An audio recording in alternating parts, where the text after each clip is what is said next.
आज 13 जून 2025 के बाबा के साकार महावाक्य।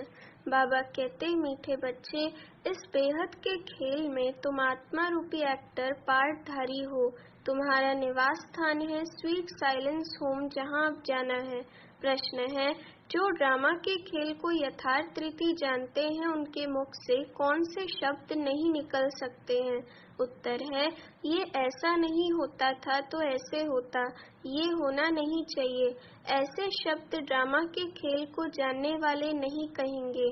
तुम बच्चे जानते हो, ये ड्रामा का खेल जो मिसल फिरता रहता है। जो कुछ होता है सब ड्रामा में नोंद है, कोई फिक्र की बात नहीं है।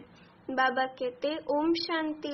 बाप जब अपना परिचय बच्चों को देते हैं तो बच्चों को अपना परिचय भी मिल जाता है। सब बच्चे बहुत समय देह अभिमानी होकर रहते हैं। देही अभिमानी हो तो बाप का यथार्थ परिचय हो, परंतु ड्रामा में ऐसा है नहीं। भल कहते भी हैं भगवान गॉड फादर है, रचता है, परंतु जानते नहीं है। शिवलिंग का चित्र भी है, परंतु इतना बड़ा तो वह है नहीं। यथार्थ रीति ना जानने के कारण बाप को भूल जाते हैं। बाप है भी रचता, जरूर रचेंगे भी नई दुनिया, तो जरूर हम बच्चों को नई दुनिया की राजधानी का वर्षा होना चाहिए। स्वर्ग का नाम भी भारत में मशहूर है, परंतु समझते कुछ भी नहीं। कहते हैं फलाना मरा स्वर्ग पधारा। अब ऐसे कभी होता है क्या? अभी तुम समझते हो हम सब तुच्छ बुद्धि थे।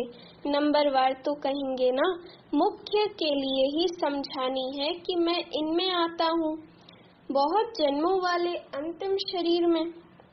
ये है नंबर 1 ब्रह्मा बाबा। बच्चे समझते हैं अभी हम उनके बच्चे ब्राह्मण बन गए। ये सब हैं समझने की बातें। बाप इतने समय से समझाते ही रहते हैं, नहीं तो सेकंड की बात है बाप को पहचानना। बाप कहते हैं मुझे याद करेंगे तो तुम्हारे विकर्म विनाश होंगे। निश्चय हो गया, फिर कोई भी बात में प्रश्न आदि उठ नहीं सकता। बाप ने समझाया है, तुम पावन थे जब शांति धाम में थे। ये बातें भी तुम ही बाप द्वारा सुनते हो, दूसरा कोई सुना न सके। तुम जानते हो हम आत्माएं कहाँ की रहवासी हैं। जैसे नाटक के एक्टर्स कहेंगे हम यहाँ के रहवासी हैं, कपड़ा बदलकर स्टेज पर आ जाएंगे। अभी तुम समझते हो हम यहाँ के रहवासी नहीं हैं इस दुनिया के। ये एक नाटकशाला है। ये अभी बुद्धि में आया है कि हम मूल वतन परम धाम के निवासी हैं, जिसको स्वीट साइलेंस होम कहा जाता है। इसके लिए ही सब चाहते हैं, क्योंकि आत्मा दुखी है ना, तो कहते हैं हम कैसे वापस घर जाएं। घर का पता ना होने के कारण भटकते हैं। अभी तुम भटकने से छूटे। बच्चों को मालूम पड़ गया है अभी तुमको सचमुच घर जाना है। अहम आत्मा कितनी छोटी बिंदी है। अहम आत्मा ये भी वंडर है जिसको कुदरत कहा जाता है। इतनी छोटी बिंदी में इतना पार्ट भरा हुआ है। परमपिता परमात्मा कैसे पार्ट बजाते हैं ये भी तुम जान गए हो। सबसे मुख्य पार्टधारी वह है, करण करावनहार है ना। तुम मीठे मीठे बच्चों को यह भी समझ में आया है कि हम आत्माएं शांति धाम से आती हैं। आत्माएं कोई नई थोड़े ही निकलती हैं जो शरीर में प्रवेश करती हैं, नहीं। आत्माएं सभी स्वीट होम में रहती हैं, वहाँ से आती हैं पार्ट बजाने। सभी को पार्ट बजाना है, ये खेल है। ये सूर्य चांद स्टार्स आदि क्या हैं? ये सब बत्तियां हैं जिसमें रात और दिन का खेल चलता है। कई कहते हैं सूर्य देवताए नमः, चंद्रमा देवताए नमः, परंतु वास्तव में ये कोई देवताएं हैं नहीं। इस खेल का किसको मालूम नहीं है। सूर्य चांद को भी देवता कह देते हैं। वास्तव में ये सारे विश्व नाटक के लिए बत्तियां हैं। हम रहवासी हैं स्वीट साइलेंस होम के। यहाँ हम पार्ट बजा रहे हैं। ये जो मिसल चक्र फिरता रहता है, जो कुछ होता है ड्रामा में नोंद है। ऐसे नहीं कहना चाहिए कि ऐसे नहीं होता था तो ऐसे होता। ये तो ड्रामा है ना। मिसला जैसे तुम्हारी माँ थी, ख्याल में तो नहीं था ना कि चली जाएगी। अच्छा, शरीर छोड़ दिया ड्रामा। अब अपना नया पार्ट बजा रही है। फिक्र की कोई बात नहीं, यहाँ तुम सब बच्चों की बुद्धि में है, हम एक्टर्स हैं। ये हार और जीत का खेल है। ये हार जीत का खेल माया पर आधारित है। माया से हारे हार है और माया से जीते जीत। ये गाते तो सब हैं, परंतु बुद्धि में ज्ञान जरा भी नहीं है। तुम जानते हो माया क्या चीज है? ये तो रावण है, जिसको ही माया कहा जाता है। धन को संपत्ति कहा जाता, धन को माया नहीं कहेंगे। मनुष्य समझते हैं इनके पास बहुत धन है, तो कह देते माया का नशा है। लेकिन माया का नशा होता है क्या? माया को तो हम जीतने की कोशिश करते हैं, तो इसमें कोई भी बात में संशय नहीं उठना चाहिए। कच्ची अवस्था होने के कारण ही संशय उठता है। अभी भगवानुवाच है किसके प्रति? आत्माओं के प्रति। भगवान तो जरूर शिव ही चाहिए जो आत्माओं प्रति कहे। श्री कृष्ण तो देहधारी है, वह आत्माओं प्रति कैसे कहेंगे? तुमको कोई देहधारी ज्ञान नहीं सुनाते हैं। बाप को तो देह है नहीं, शिव बाबा को देह नहीं है, और तो सबको देह है। जिनकी पूजा करते हैं उनको याद करना तो सहज है। ब्रह्मा विष्णु शंकर को कहेंगे देवता, शिव को भगवान शिव को भगवान कहते हैं। ऊंच से ऊंच भगवान, उनको देह है नहीं। ये भी तुम जानते हो, जब मूल वतन में आत्माएं थीं, तो तुमको देह थी नहीं, तुम आत्माएं थी। ये बाबा भी आत्मा है, सिर्फ वह परम है। इनका पार्ट गाया हुआ है, पार्ट बजा कर गए हैं, तभी पूजा होती है। परंतु एक भी मनुष्य नहीं जिसको ये मालूम हो 5000 वर्ष पहले भी परमपिता परमात्मा रचता आया था। वह है ही हेवनली गॉड फादर। हर 5000 वर्ष बाद कल्प के संगम पर वह आते हैं, परंतु कल्प की आयु लंबी चौड़ी कर देने से सब भूल गए हैं। तुम बच्चों को बाप बैठ समझाते हैं, तुम खुद कहते हो बाबा हम आपसे कल्प कल्प मिलते हैं और आपसे वर्षा लेते हैं, फिर कैसे गवाते हैं? ये बुद्धि में है। ज्ञान तो अनेक प्रकार के हैं, परंतु ज्ञान का सागर भगवान को ही कहा जाता है। अब ये भी सब समझते हैं विनाश होगा जरूर। आगे भी विनाश हुआ था, कैसे हुआ था ये किसको भी पता नहीं है। शास्त्रों में तो विनाश के बारे में क्या क्या लिख दिया है। पांडव और कौरवों की युद्ध कैसे हो सकती? अभी तुम ब्राह्मण हो, संगम युग पर ब्राह्मणों की तो कोई लड़ाई है नहीं। बाप कहते हैं तुम हमारे बच्चे हो, नॉन वायलेंस डबल अहिंसक। अभी तुम निर्विकारी बन रहे हो, तुम ही बाप से कल्प कल्प वर्षा लेते हो। इसमें कुछ भी तकलीफ की बात नहीं, नॉलेज बड़ी सहज है। 84 जन्मों का चक्र तुम्हारी बुद्धि में है। अभी नाटक पूरा होता है, बाकी थोड़ा टाइम है। तुम जानते हो अभी ऐसा समय आने वाला है जो साहूकारों को भी अनाज नहीं मिलेगा, पानी नहीं मिलेगा। इसको कहा जाता है दुख के पहाड़। खूने ना है खेल है ना, इतने सब खत्म हो जाएंगे। कोई भूल करते हैं तो उनको दंड मिलता है। इन्होंने क्या भूल की है? सिर्फ एक ही भूल की है, जो बाप को भूले हैं। तुम तो बाप से राजाई ले रहे हो, बाकी मनुष्य तो समझते हैं मरे की मरे। महाभारत लड़ाई थोड़ी भी शुरू हुई तो मर जाएंगे। तुम तो जीते हो ना, तुम ट्रांसफर होकर अमर लोक में जाते हो इस पढ़ाई की ताकत से। पढ़ाई को सोर्स ऑफ इनकम कहा जाता है। शास्त्रों की भी पढ़ाई है, उससे भी इनकम होती है, परंतु वह पढ़ाई है भक्ति की। अब बाप कहते हैं मैं तुमको इन लक्ष्मी नारायण जैसा बनाता हूँ। तुम अभी स्वच्छ बुद्धि बनते हो।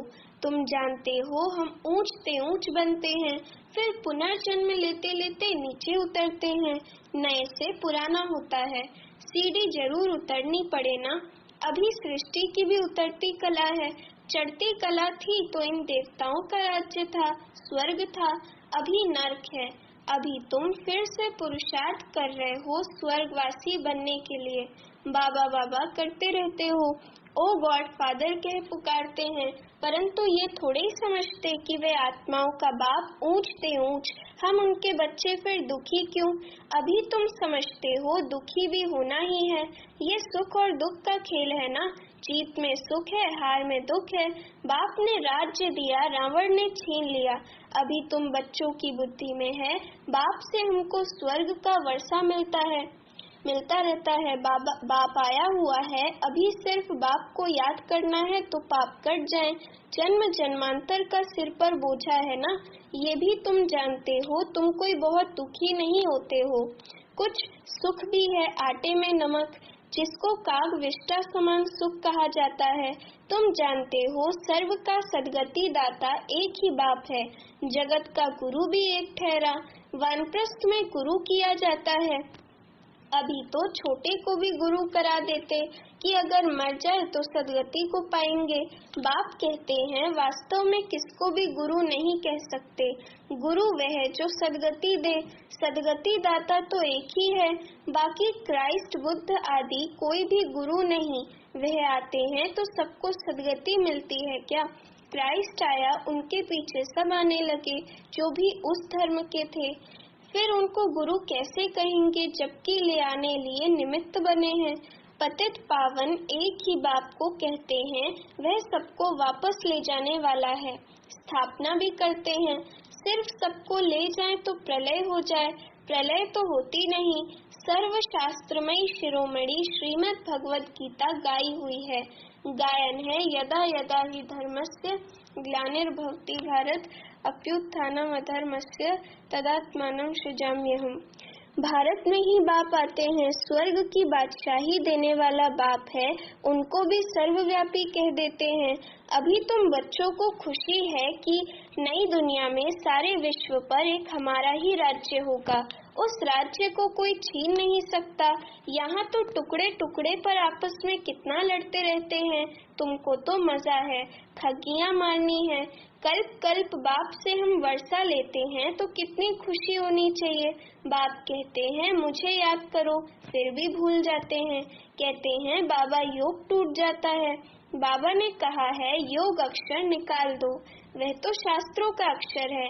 बाप कहते हैं मुझे याद करो, योग भक्ति मार्ग का अक्षर है।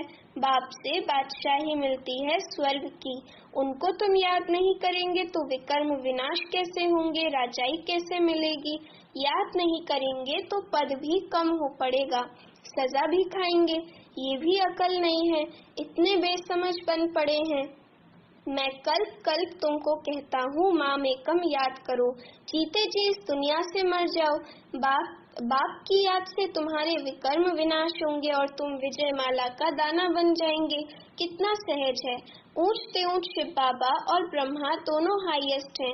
वो पारलौकिक और यलौकिक बिल्कुल साधारण टीचर है। वह टीचर्स फिर भी सजा देते हैं, ये तो पुचकार देते रहते हैं।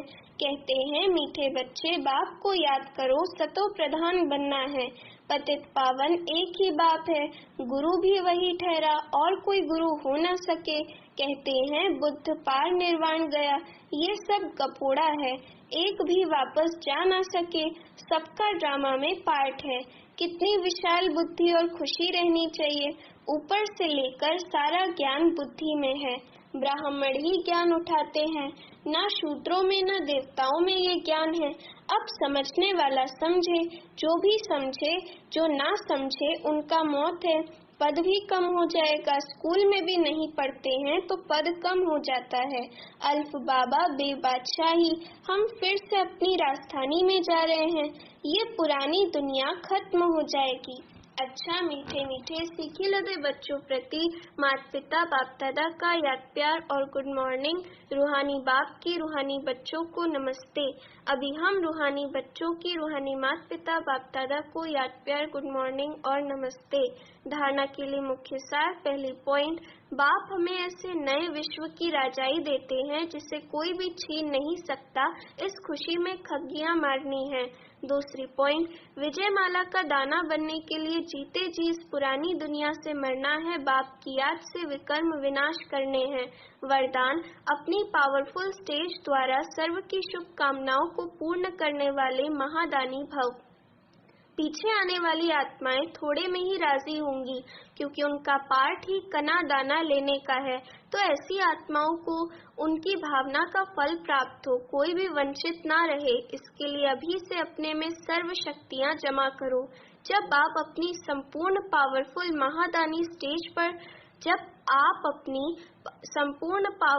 महादानी स्टेज पर स्थित होंगे, तो किसी भी आत्मा को अपने सहयोग से महादान देने के कर्तव्य के आधार से शुभ भावना का स्विच ऑन करते ही नजर से निहाल कर देंगे।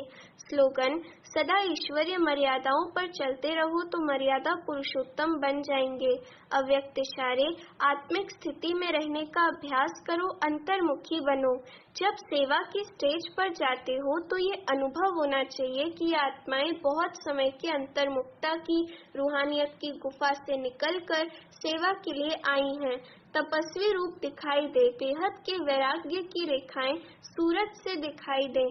जितना ही अति रुहाब उतना ही अति रहम। ऐसी सर्विस का भी समय है। अच्छा, ओम शांति।